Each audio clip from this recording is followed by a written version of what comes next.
झारखंड से कांग्रेस के राज्यसभा सांसद धीरज प्रसाद साहू की मुश्किलें कम होती नहीं दिख रही है। उनकी कंपनी और उनके रिश्तेदारों के विभिन्न ठिकानों पर इनकम टैक्स की रेड जारी है। कहा जा रहा है कि यह रेड अभी और कई दिनों तक चल सकती है।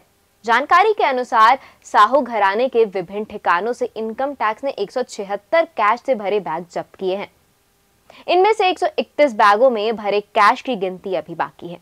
बता दें कि साहू घराना पिछले 100 साल से शराब कारोबार से जुड़ा है, लेकिन पहली बार उनकी कंपनी और परिवार के अन्य सदस्य इस तरह की मुश्किल में आए हैं। इनकम टैक्स के अधिकारी सांसद धीरज प्रसाद साहू, उनकी कंपनी और कई रिश्तेदारों के विभिन्न ठिकानों पर पिछले 5 दिनों से छापेमारी कर रहे हैं।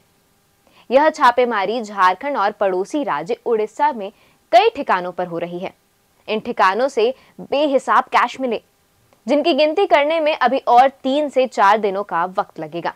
आयकर विभाग की टीम ने ओडिशा के बौद्ध डिस्टिलरी प्राइवेट लिमिटेड और उससे जुड़ी कंपनियों पर छापेमारी की। इसमें Baldev Sahu infra private limited company भी शामिल है।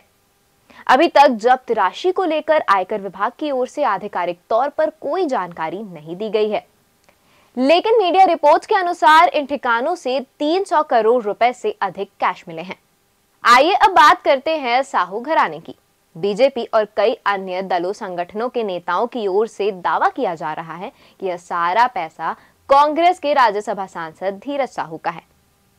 इसमें सच्चाई कितनी है, यह तो आने वाले दिनों में जांच के बाद ही साफ हो पाएगा। लेकिन यह हकीकत है कि धीरज साहू जिस परिवार से आते हैं, उस परिवार की गिनती झारखंड ही नहीं बल्कि पूर्वी भारत के सबसे बड़े व्यवसायिक घरानों में होती है। धीरज साहू के पिता राय साहब बलदेव साहू स्वतंत्रता सेनानी भी थे।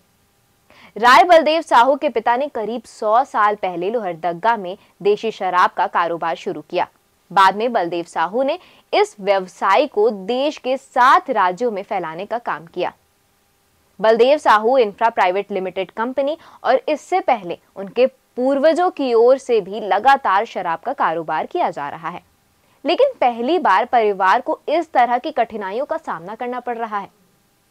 इस कंपनी की ओर से उड़ीसा और झारखंड समेत अन्य राज्य सरकारों को कितना टैक्स दिया जाता है और कितनी राशि के टैक्स चोरी का मामला बनता है, इसे लेकर आयकर विभाग की टीम लगातार असेसमेंट में जुड़ी है। बताते चले कि 2019 में भी आयकर विभाग की टीम ने लोहरदगा स्थित धीरज प्रसाद साहू के ठिकानों पर छापेमारी की थी।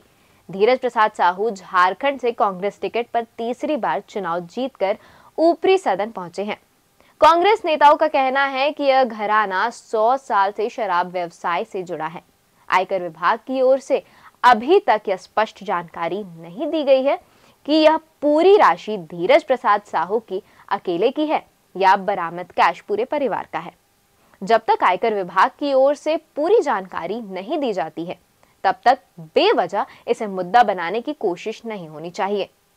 सांसद धीरज प्रसाद साहू अपने 6 भाइयों में सबसे छोटे हैं। इनके बड़े भाई शिव प्रसाद साहू रांची लोकसभा सीट से 3 बार सांसद भी रहे, जबकि अन्य भाई उदय शंकर प्रसाद साहू, गोपाल साहू, नंदलाल प्रसाद साहू और किशोर प्रसाद साहू भी शराब कारोबार समेत अन्य व्यवसाय से जुड़े रहे हैं। बताया गया है कि हाल के कुछ वर्षों में इस घराने ने शराब कारोबार की जगह अन्य व्यवसाय की ओर ज्यादा ध्यान देना शुरू किया, जिसके कारण शराब कारोबार 7 राज्यों की जगह अब 4 राज्यों में सिमट गया है। लेकिन उड़ीसा समेत जिन राज्यों में शराब कारोबार को लेकर कंपनी को लाइसेंस मिला है, उन राज्यों में इस कंपनी की ओर से करोड़ों रुपए का टैक्स दिया जाता है।